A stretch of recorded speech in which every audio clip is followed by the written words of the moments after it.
Saya sudah melakukan penelitian pendidikan karakter itu sejak 2011.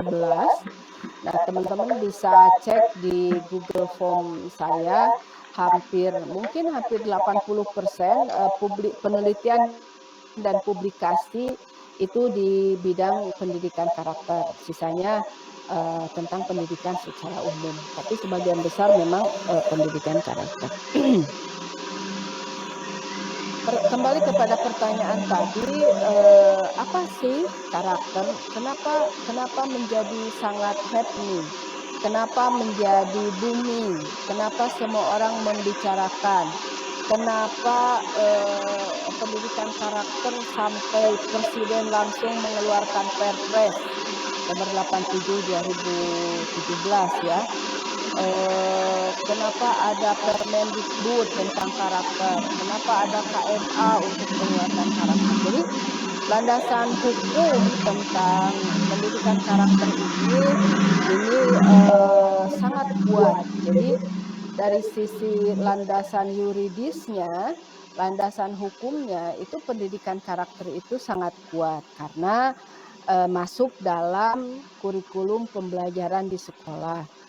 Nah, landasan hukum atau landasan yuridisnya itu tadi ada Permendikbud, ada Perpres ya, teman-teman bisa cek yang terbaru itu yang ya 2017 diperbaharui lagi 2019, kemudian memang ada beberapa perubahan asalnya dari penguatan pendidikan karakter, kemudian Perpres itu menjelaskan, memperkuat tentang penguatan pendidikan karakter atau PPK ya, dikenal dengan Perpres PPK, penguatan pendidikan karakter. Nah, karena landasan yuridisnya menjadi sangat kokoh, sangat kuat, maka kemudian orang melakukan kajian terhadap pendidikan karakter itu sangat intens. Teman-teman mahasiswa bisa cek lah itu kalau kita buka jurnal atau publikasi-publikasi yang lain, buku, waduh banyak sekali ya tentang yang pendidikan karakter ini. Ini buku saya, ini bukunya udah lama tentang pendidikan karakter, kemudian ada beberapa buku yang lain. Nanti silahkan aja kalau ingin baca buku, sebagian sih sudah saya upload di Jilid Win ya. Mudah-mudahan masih ada. Jadi yang buku saya ini tinggal lihat di Jilid Win aja. Nah, kembali tadi, apa sih karakter sebelum masuk ke pendidikan karakter? Karakter itu adalah perilaku. Nah, apakah semua perilaku disebut karakter? Tidak. Jadi hanya perilaku, kan karakter itu yang terlihat ya, perilaku yang terlihat. Nah, perilaku yang terlihat yang seperti apa disebut karakter? Maka karakter adalah perilaku tadi yang terlihat tadi yang sudah disematkan atau sudah dilabelkan pada perilaku itu nilai-nilai moral. Atau bahasa sederhananya, perilaku yang berbasis kepada nilai-nilai moral atau perilaku yang sudah dilandasi oleh nilai-nilai moral. Nah, apakah misalnya kalau kita berjalan itu kan perilaku ya, perilaku manusia. Apakah berjalan itu karakter? Belum tentu. Karena pada berjalan tidak atau belum dilabelkan nilai-nilai moral. Berbicara misalnya, apakah berbicara itu karakter? Tidak, belum tentu, karena pada berbicara itu belum ada nilai moral. Tapi kalau misalnya kita bicara tentang santun, bicara santun gitu ya. Nah, santun adalah karakter. Karena pada perilaku berbicara sudah dilabelkan nilai moral. Kemudian misalnya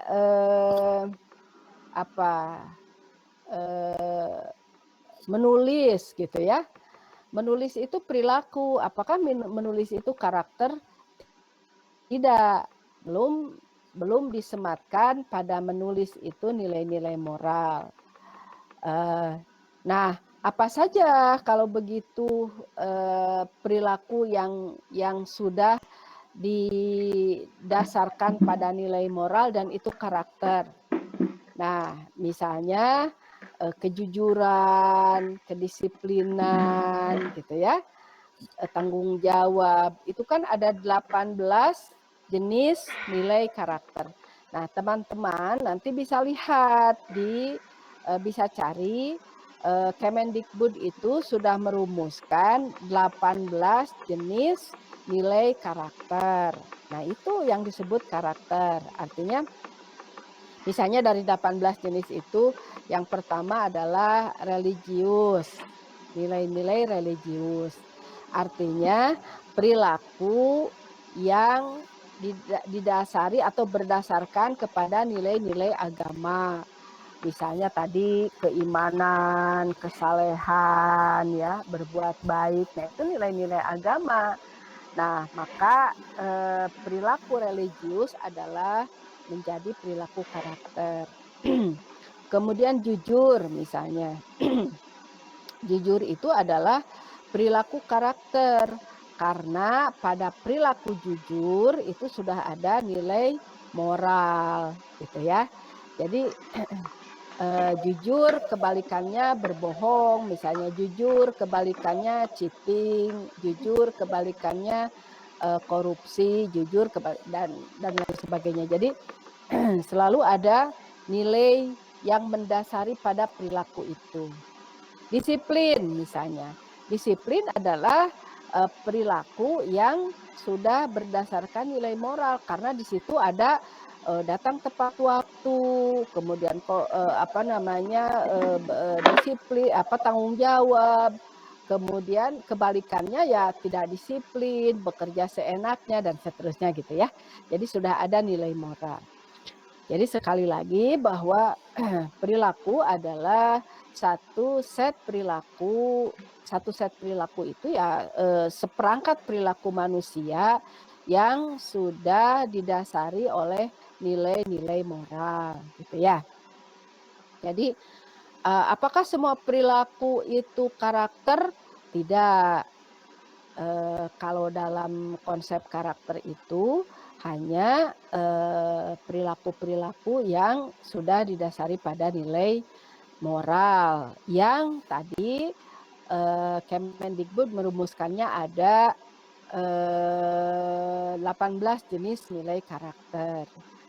Nah, baru-baru itu Mas Menteri Nadiem itu meluncurkan profil siswa Pancasila gitu ya.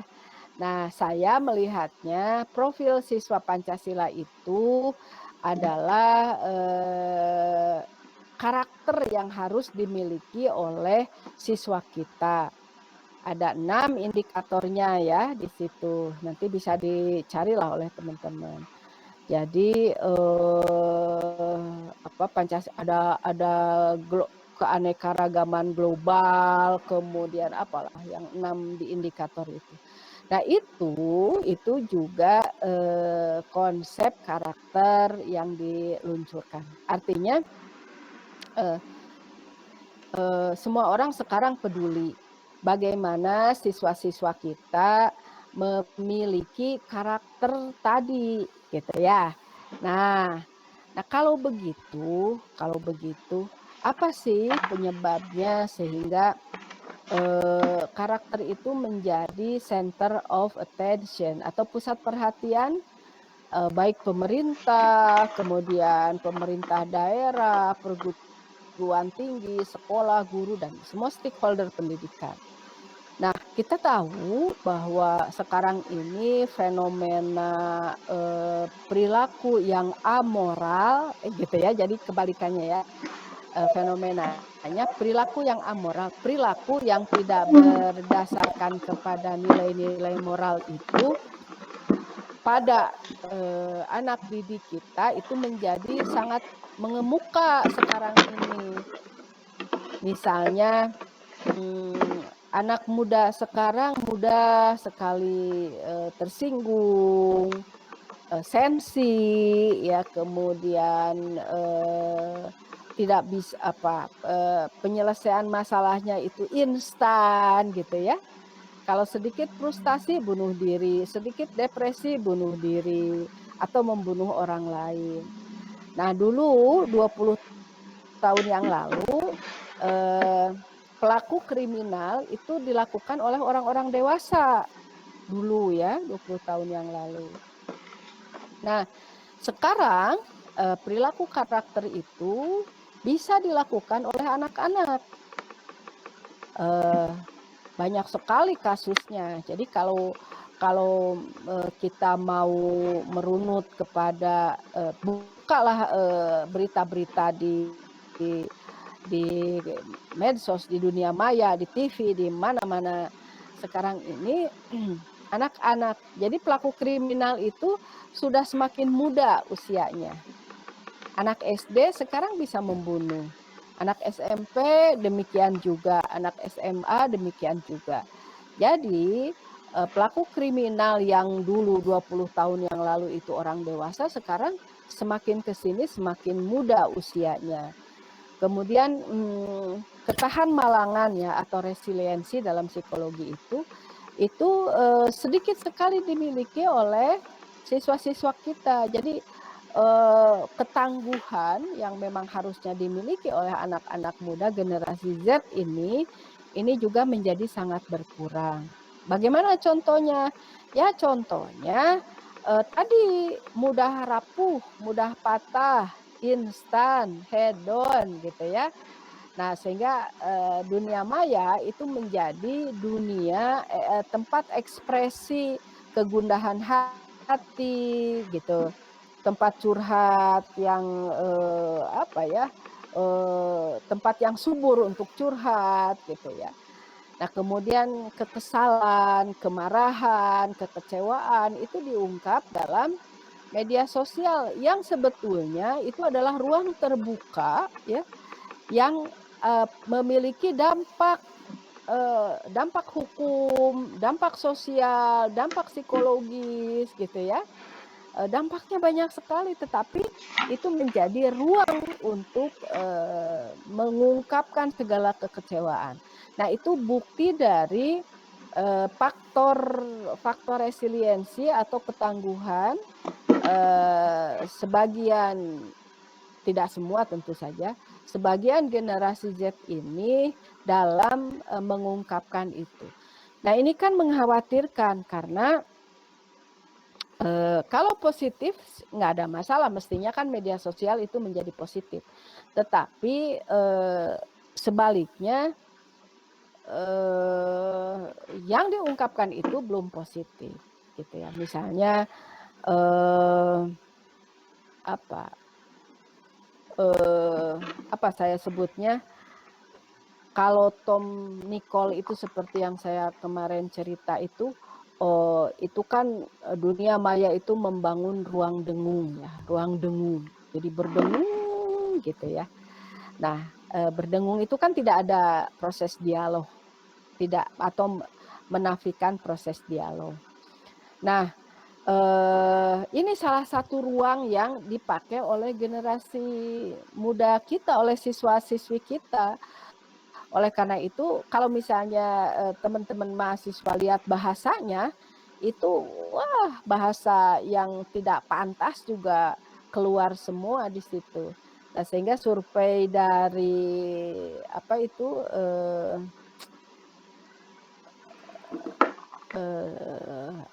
bukan Facebook ya yang melakukan survei kemarin itu, netizen Indonesia itu menjadi netizen yang paling tidak sopan. gitu, yang paling barbar ya, netizen yang paling barbar katanya begitu. Dan kalau kita baca kalimat-kalimat yang pengungkapan rasa kecewa dan seterusnya, itu bahasanya itu sudah bahasa yang luar biasa gitu ya, bahasa yang jauh dari nilai-nilai moral. Jadi kalau orang tidak suka ya ungkapkan saja, padahal di situ ada konsekuensi. Nah, itu sebagai, salah satu fenomena yang muncul dalam pendidikan kita, pada anak muda kita. Oleh karenanya, maka seluruh stakeholder pendidikan itu, memusatkan kembali perhatiannya pada, bagaimana ini karakternya harus bagus. Jadi siswa kita itu bukan hanya harus pintar, bukan hanya harus memiliki keterampilan, tetapi juga harus memiliki karakter yang kuat gitu ya. Jadi, oleh sebab itu penelitian, publikasi, buku tentang karakter itu sangat banyak. Nah, tadi itu ya pertanyaan pertama. Pertanyaan pertama tadi apa itu karakter? Kemudian kenapa karakter itu muncul? Tadi karena banyak sekali fenomena-fenomena perilaku yang tidak dilandaskan kepada nilai moral. Nah, pertanyaan ketiga, sumber karakter itu apa? Oh, sebelum ke situ, apa itu pendidikan karakter? Jadi kalau tadi, apa itu karakter, kemudian kenapa munculnya, karakter, kemudian apa itu pendidikan karakter? Pendidikan karakter adalah, sistem pendidikan yang menekankan kepada, penguatan karakter siswa. Jadi, nilai-nilai karakter yang dimasukkan pada sistem pendidikan di sekolah maupun pendidikan luar sekolah. Jadi, nilai-nilai karakter yang diinsertkan, yang dimasukkan, yang diintegrasikan pada sistem pendidikan, gitu ya. Nah, dalam sistem pendidikan, pendidikan karakter ini ada 2 jenisnya. Ada yang disebut, monolitik, sistemnya itu dalam pendidikan itu ya, ada yang disebut dengan integratif. Kalau monolitik, pendidikan karakter di sekolah itu dia berdiri sendiri, menjadi mata kuliah atau mata pelajaran. Nah, seperti di kita, ini kelas AB semester 6 di PAI, itu sistemnya adalah monolitik, yakni pendidikan karakter menjadi mata kuliah sendiri, gitu ya.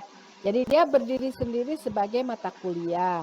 Nah, itu disebut dengan monolitik, artinya memasukkan pendidikan karakter secara monolitik. Nah, yang kedua itu integratif. Integratif adalah mengintegrasikan nilai-nilai karakter pada semua mata kuliah atau semua mata pelajaran.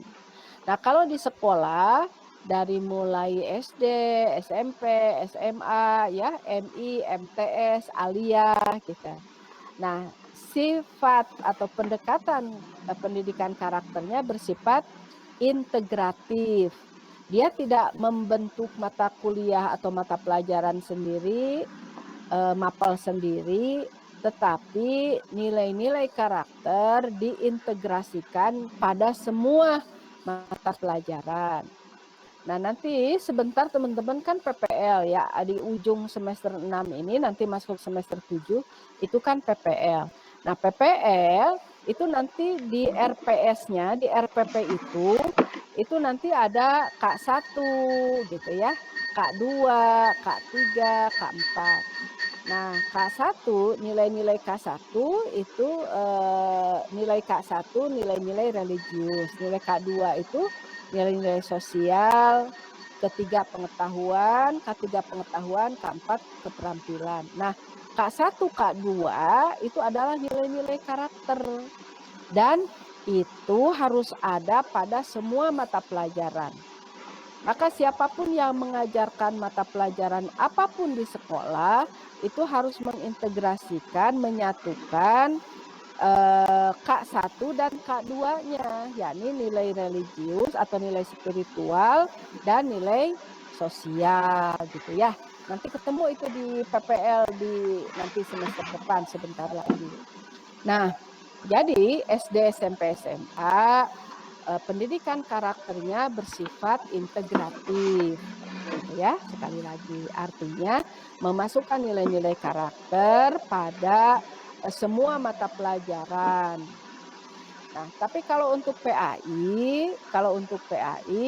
itu bukan hanya K1, K2-nya yang harus mengandung nilai-nilai karakter, tetapi K3-nya pengetahuannya, kemudian keterampilannya, K4 juga sama, itu adalah basisnya karakter atau akhlak ya. Di PAI itu lebih banyak dibahas istilah akhlak. Sama aja sih, akhlak dengan karakter sama aja. Jadi sistem pendidikannya seperti itu. Nah, kita kenapa ada mata kuliah tersendiri di semester 6? Itu karena teman-teman mahasiswa yang PAI ini kan diproyeksikan jadi guru nanti gitu. Nah, jadi harus memahami sistemnya, harus memahami bukan praktek langsung tetapi harus memahami konsepnya. Jadi oleh karena itu konsep inilah yang kita pelajari selama 1 semester ke depan teman-teman mahasiswa nanti dengan saya gitu ya.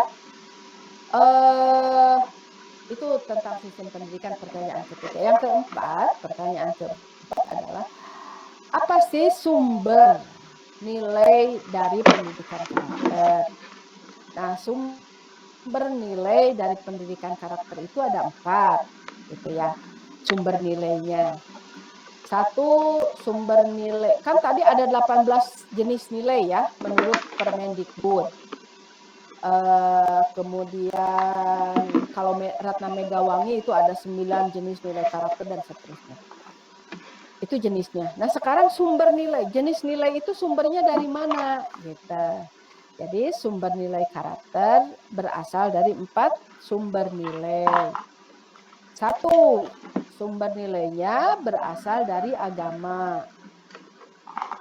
Agama ya sebagai sumber nilai.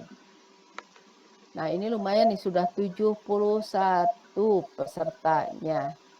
Masih ada berapa lagi? 10, 14 lagi yang belum masuk, yang belum join. Oke. Apa tadi saya bilang? Sumber nilai. Oh, 1 agama. Agama ya. Oke. Kenapa agama menjadi sumber nilai? Ya pasti karena kita terutama di Indonesia itu adalah tidak boleh orang Indonesia itu tidak beragama. Apapun agamanya, sekarang ada 6 agama yang diakui oleh pemerintah, maka orang Indonesia itu tidak boleh ateis.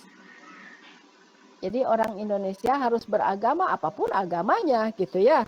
Jadi dia harus maka agama menjadi sumber nilai perilaku karakter orang Indonesia. Kalau orang luar ya mereka tidak menjadikan agama sebagai sumber nilai karena agama itu bersifat pribadi kalau di mereka. Misalnya di Cina, di Beijing ya, saya 2012 atau 2013 saya lupa ke Beijing untuk penelitian. Saya tanya beberapa orang di Beijing di Cina itu, saya bilang what is your religion gitu ya. Ketika saya tanya what is your religion, apa sih agama Anda, saya bilang gitu ya. Karena di Cina itu 1,4 miliar penduduknya dan orang yang menyebut dirinya beragama itu hanya sekitar 15%-nya saja. Jadi sisanya mereka menyebut dirinya I have no religion atau saya tidak punya agama, tetapi saya percaya leluhur gitu ya. Orang Cina percaya leluhurnya. Nah, apakah boleh? Boleh kalau di Cina. Tapi kalau di Indonesia tidak boleh ateis, semua orang harus beragama. Ada lagi misalnya kalau di Australia, saya doakan ya ada mahasiswa nanti S2-nya di Australia. Amin. Kalau di Australia, misalnya ada teman-teman saya kalau mereka kan menyebut dirinya Kristen, Protestan ya. Tapi kalau hari Minggu mestinya mereka ke gereja gitu. Tapi kalau kita punya kegiatan di kampus misalnya, terus saya tanya ke teman kelas saya orang Australia asli. Terus saya tanya, kenapa Anda tidak ke gereja? Kan ini hari Minggu, saya bilang gitu kan. Terus mereka jawab, kenapa harus ke gereja? Hari Minggu itu adalah hari di mana saya bisa rileks dengan keluarga. Saya rileks dengan teman-teman seperti Anda, katanya. Saya hari Minggu itu adalah melakukan hobi. Tenis, kemudian jogging, kemudian apa. Ya janganlah katanya gereja mengganggu hobi saya di hari Minggu gitu ya. Nah, di Australia boleh? Boleh. Karena agama adalah private. Agama adalah urusan pribadi. Di negara-negara lain juga begitu. Nah, di Indonesia tidak, semua orang harus beragama. Maka di KTP itu dicantumkan, di negara lain kan tidak ada ya, KTP atau identity card itu ada agama, di kita ada. Nah, artinya bahwa di Indonesia semua orang harus beragama, maka agama itu menjadi sumber nilai rujukan perilaku orang Indonesia, gitu ya. Nah, jangan coba-coba di Indonesia menyebut I have no religion, gitu. Jangan. Anda menyalahi hukum negara, gitu ya, hukum negara. Terlepas bahwa orang sudah beragama pun melaksanakan agamanya atau tidak, itu lain hal ya, lain hal. Tapi secara formal di Indonesia, semua orang Indonesia itu harus beragama. Kalau menganggap dirinya tidak beragama, harus keluar dari Indonesia, gitu. Pokoknya mah ada lah formalnya agama. Nah, oleh karena itu, maka kelahiran, pernikahan, kematian itu harus berdasarkan agama, gitu. Atau ya minimal orang tidak melakukan kewajiban agamanya, tapi kalau meninggal itu pasti akan merujuk kepada agama KTP-nya, gitu ya. Orang Islam misalnya, KTP-nya Islam, tapi dia tidak pernah sholat, tidak pernah puasa, tidak pernah ngapa-ngapain dengan agamanya. Tapi kalau mati, meninggal, dia pasti akan diperlakukan sebagai orang Islam. Ya, nah itu yang disebut dengan tadi agama. Jadi yang pertama agama.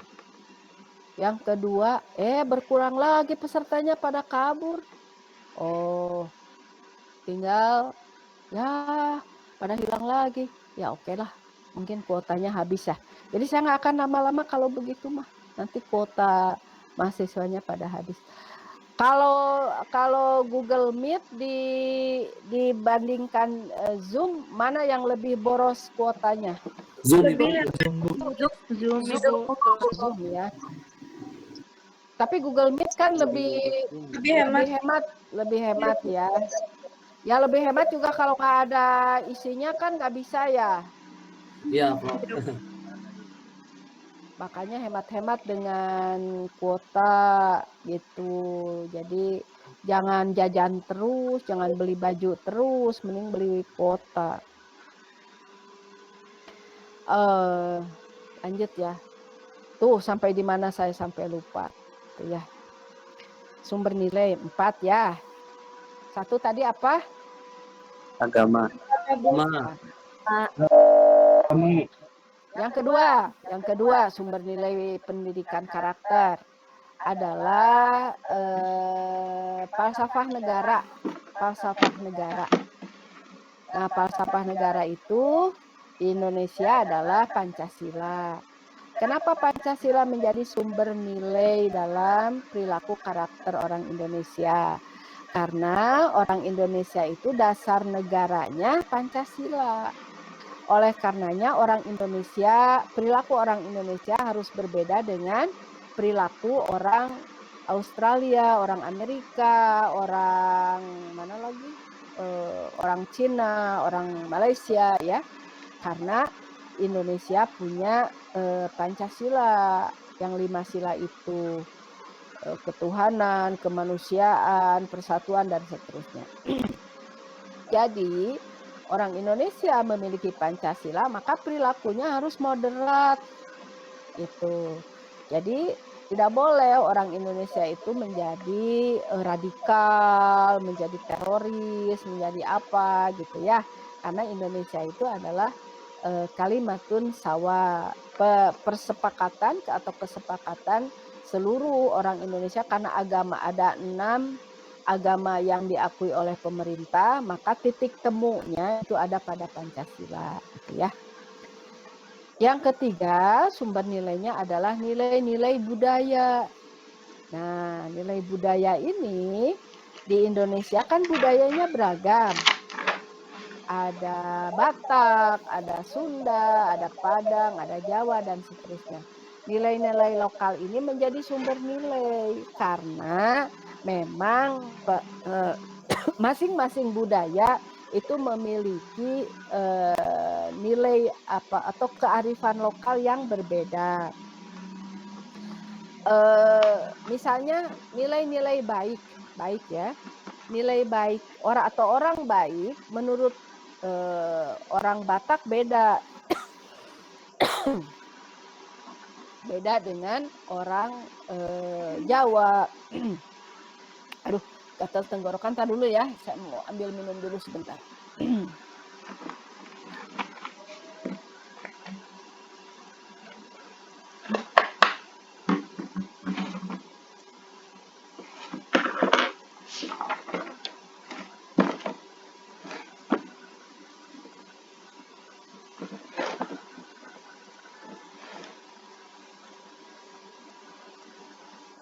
Oke. Lanjut ya. Nilai budaya itu menjadi sumber nilai karena kita kaya dengan budaya lokal. Bagi orang Medan, orang Batak misalnya ngomong kenceng itu ya biasa-biasa saja, baik-baik saja gitu ya.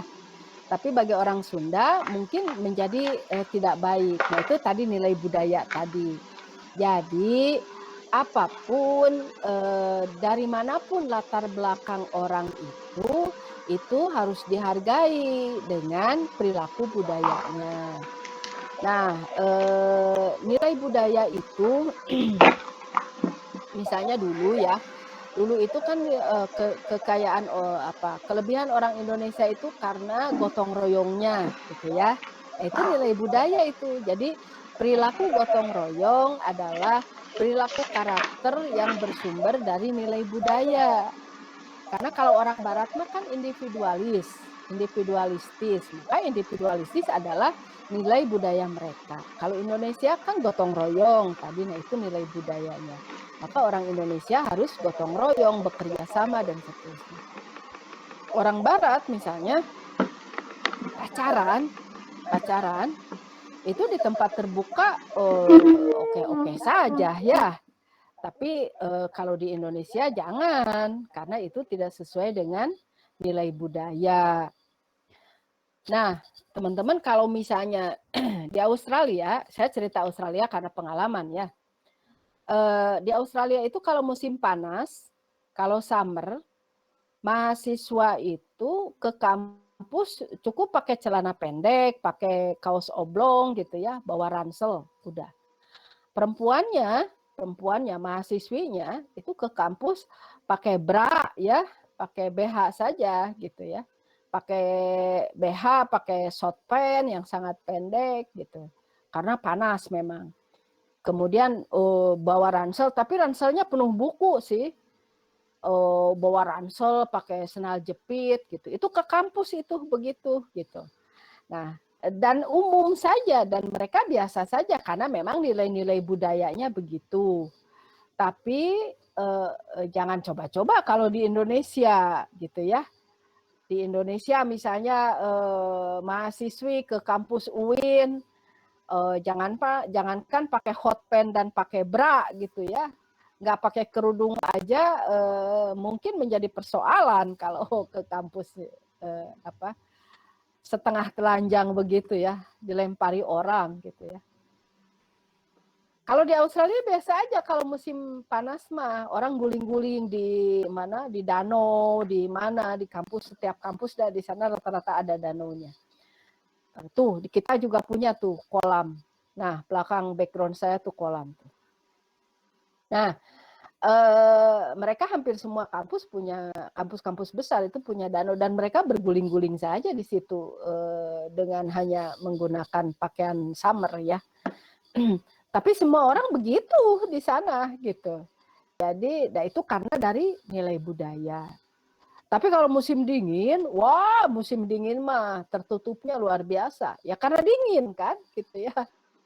Tidak mungkin orang berbuka baju kalau musim dingin. Semua serba tertutup dari ujung rambut sampai ujung kaki, hanya kelihatan matanya doang. Nah, ya mereka memang begitu. Nah, itu betapa nilai budaya menjadi bagian dari perilaku mereka gitu ya. Ada lagi misalnya, saya punya temen dulu bareng di Australia, dari sinilah, nggak usah saya sebut daerahnya. Jadi kan kalau mau nyebrang itu harus ada, kalau di sana kan sangat disiplin.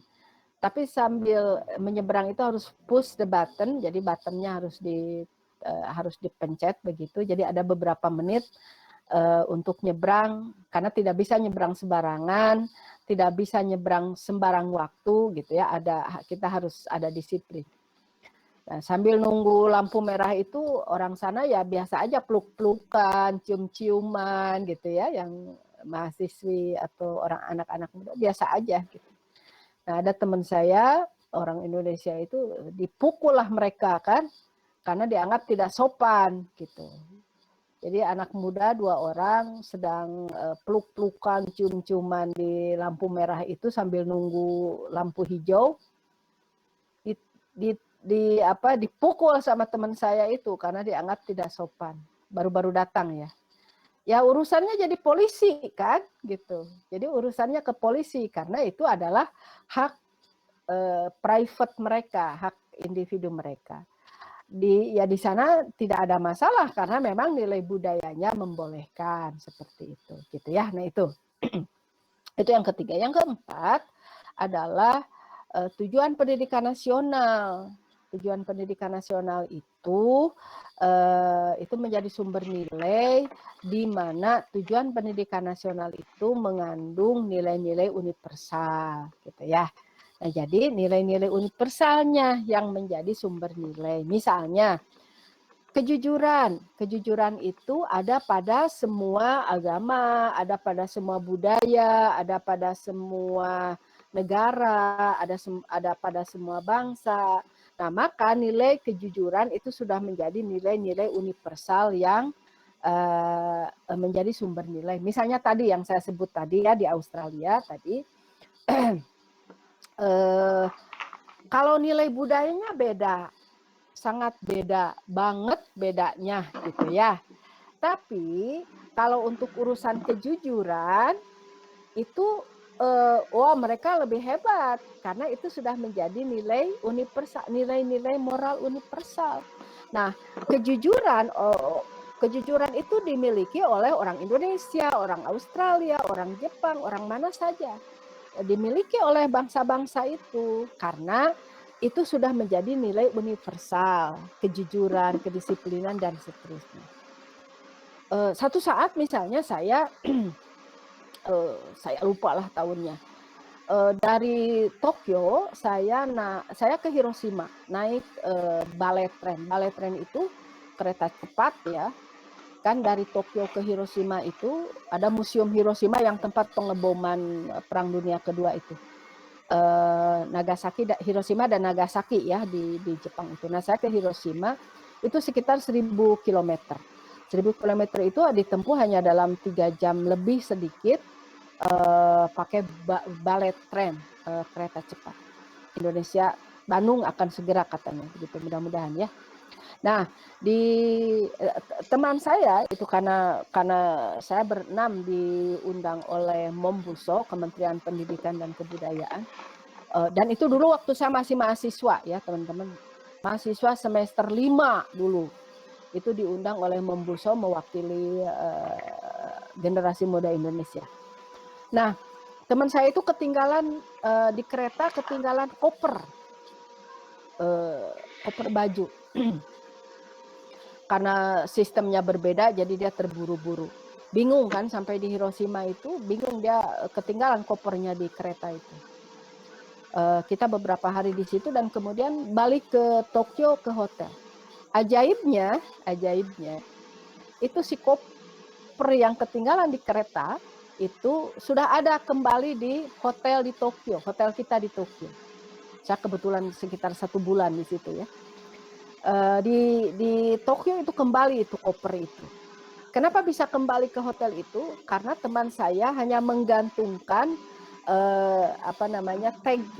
tag ya, kartu hotel itu, saking tidak bisa bahasa Jepang ya segalalah digantung di situ kan, ada nama hotel digantung, ada nama siapa, karena susah pakai huruf kanji kan, dan kita juga tidak bisa, nggak ada orang yang bisa bahasa Jepang waktu itu. Orang Jepang juga tidak bisa bahasa Inggris, jadi pakai isyarat bahasa Tarsan saja komunikasinya.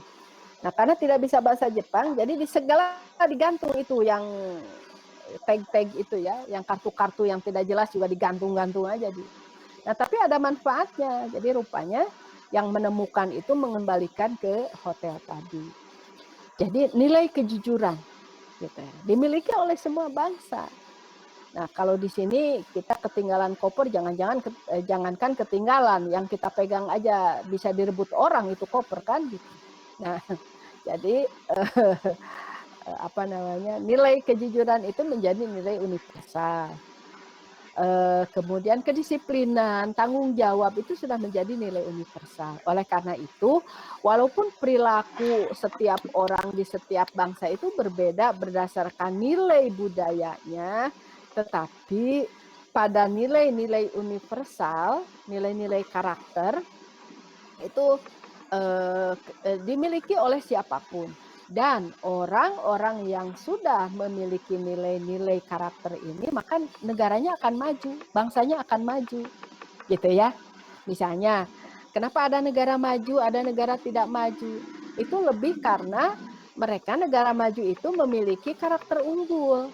Bayangkan kalau misalnya negaranya memiliki nilai disiplin tinggi, nilai kejujuran tinggi, nilai kerjasamanya tinggi, ya dia akan menjadi maju. Contoh Jepang misalnya, mereka disiplin. Korea Selatan, Singapura, ya, India misalnya itu di Asia, apalagi di negara-negara Barat. Nah, mereka punya nilai-nilai itu, nilai-nilai karakter unggul tadi. Maka nilai-nilai karakter unggul yang dimiliki oleh masing-masing individunya itu membuat negara atau bangsa itu maju. Sebaliknya, kalau sebuah bangsa tidak memiliki nilai-nilai unggul tadi, maka ya bangsa itu akan tetap menjadi bangsa yang tertinggal, gitu kan? Nah, itulah hebatnya karakter. Jadi karakter unggul individunya akan membentuk karakter unggul kelompoknya. Karakter unggul kelompoknya akan membangun karakter unggul bangsanya. Bangsa yang berkarakter unggul akan membangun peradaban unggul. Maka dia akan menjadi lokomotif penarik peradaban yang unggul. Kenapa? Seperti minggu yang lalu saya jelaskan kenapa Korea menjadi unggul.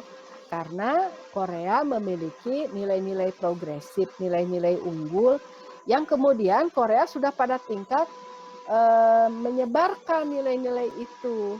Maka tidak ada orang Indonesia yang tidak kenal dengan K-pop, tidak kenal dengan drakor gitu ya.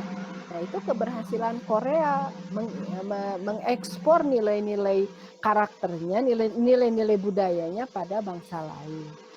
Kenapa? Karena mereka sudah unggul gitu perilakunya, maka mereka menjadi negara yang modern, menjadi negara yang maju.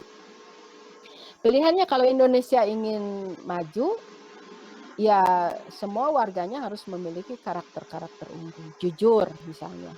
Tadi religius, jujur. Ya kalau jujur maka tidak akan ada korupsi gitu ya. Kemudian kalau tidak ada korupsi pasti negaranya akan maju, bangsanya akan maju. Disiplin. Nah, kalau orang Indonesia disiplin pasti akan menjadi negara maju. Bertanggung jawab pasti akan menjadi negara maju. Kerjasama, peduli dan seterusnya gitu ya, yang 18 nilai itu. Nah, itu. Oke, jangan terlalu banyak. Kita mulai lagi dari awal. Pertama, apa itu? Jadi ada 4 ya, tema ada 4 perkuliahan kita hari ini. Ulang lagi. Apa itu karakter? Sok, siapa yang mau jawab? Fikri. Saya Bu. Sok. Dandi Bu. Fikri dulu tadi Fikri. Oh belum. Dandi dulu. Oh, Dandi dulu Bu. Sok, Dandi. Apa itu karakter? Ya Bu. Karakter adalah perilaku yang terlihat yang sudah dilabelkan nilai-nilai moral Bu. Oke, yang padanya sudah dilabelkan atau disemakan atau dilandasi oleh nilai-nilai moral. Oke, sip. Kemudian Dandi, pendidikan karakter tadi apa? Pendidikan karakter itu sistem pendidikan yang menekankan kepada karakter Bu. Oke lah. Jadi nilai-nilai karakter yang diintegrasikan dalam pendidikan gitu ya, dalam sistem pendidikan. Tuh, 2. Yang ketiga tadi apa? Kenapa ada pendidikan karakter? Ya, jangan dijawab oleh Dwi ya. Dijawab oleh Bekti Nurdiana. Jawab. Kenapa? Karena banyaknya munculnya permasalahan-permasalahan di dalam negara, baik di masyarakat maupun negara, yang mana mengakibatkan adanya karakter itu sendiri gitu. Jadi dari karakter itu sendiri, jadi adanya permasalahan-permasalahan di dalam masyarakat. Kurang lengkap. Mul ya nak, Mul masih ada Mul? Ada Bu. Sok. Kenapa karakter muncul? Karena disebabkan oleh permasalahan-permasalahan yang terjadi seperti permasalahan karakter anak muda seperti itu Bu. Ya, jadi munculnya fenomena perilaku yang amoral atau perilaku yang tidak berbasis nilai-nilai moral ya. Oke, siapa lagi yang mau menambah? Apa? Siapa yang mau menambah dengan data? Sok. Mana? Cantika Riani.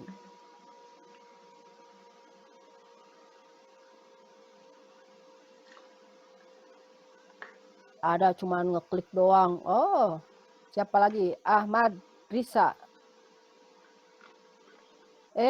Cantika malah keluar. Mana lagi? Siapa yang mau nambah? Nah itu ya tadi fenomenanya. Oke, silakan semuanya aktif. Waduh, hilangnya banyak. Udah nambah apa Bu? Nambah pendapat atau memang nambah uang apa? Nambah uang gimana tuh, tinggali turun terus itu kuotanya habis ya, tinggal 50. Oke, terakhir. Udah kelamaan ya, kuota habis. Kasihan.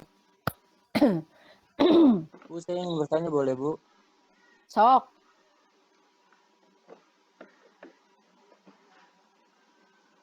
Fikri itu ada. Nah Bu, perkenalkan Bu, saya Fikri, Bu dari kelas B.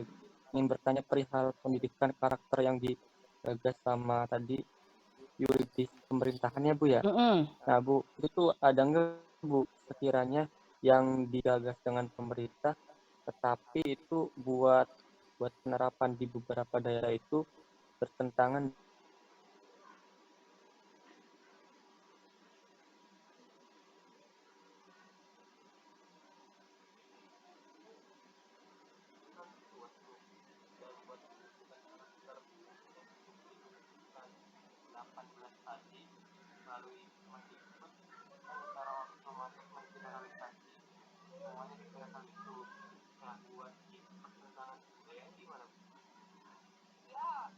Kalau nilai budayanya mestinya tidak ya, mestinya tidak. Sepanjang nilai budayanya cocok dengan nilai-nilai tadi, karena nilai yang 18 itu sebetulnya adaptif ya, terus bisa beradaptasi dengan nilai budaya apapun, karena itu menjadi nilai-nilai yang universal yang sudah ada pada setiap budaya. Hanya ada beberapa budaya yang nilai moralnya berbeda atau basis moralnya berbeda. Misalnya di beberapa suku di Papua yang masih tradisional itu misalnya ada nilai-nilai budaya yang berbeda. Misalnya kepala suku, misalnya ini kajian antropologi ya, misalnya Anda bisa baca di tulisannya Anselin itu salah satu antropolog Amerika yang nikah dengan kepala suku Dani waktu itu, Obahorong ya, sangat terkenal ada di sini. Nah, jadi kepala suku itu istrinya 50 misalnya gitu ya. Nah, si Anselin ini, antropolog Amerika ini, untuk meneliti tentang perilaku minoritas dan kelompok-kelompok tribe itu mereka nikah dengan kepala suku. Bahkan dalam budaya umum, misalnya kepala suku, nilai-nilai itu kan nilai-nilai budaya gitu ya. Tapi nilai-nilai budaya tentu saja yang beda nilai-nilai moralnya, dan itu yang bertentangan